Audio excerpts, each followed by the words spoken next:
Sebelum kita lanjut tonton videonya, jangan lupa subscribe ya guys. Aku tungguin loh. 1, 2, 3. Buat teman-teman yang baru bergabung, salam kenal ya. Semoga suka sama video-video aku. Thank you.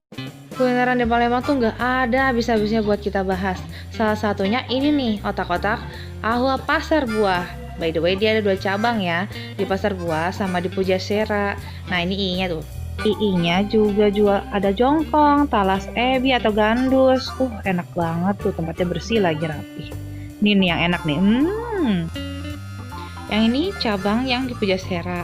Selain ada otak-otak, ada pempek juga di sini, ada pistel, ada pempek lenjer, ada pempek bulat, macam-macam. Dia ada sambal lingkung, kerupuk-kerupuk. Di sini tuh khusus buat jual oleh-oleh gitu loh, bisa buat packingan dikirim keluar kota juga loh, ada paket-paketnya tuh. Duh, ini enak banget sih. Ini tuh pempek sama otak-otaknya paling klop kalau dimakan pakai cuka yang warnanya merah kayak gini nih. Buat teman-teman yang nggak tahu apa sih sambal lingkung itu kayak gini, dia itu abon ikan. Buat yang di Pujasera, ada macam-macam tuh jenis pempeknya.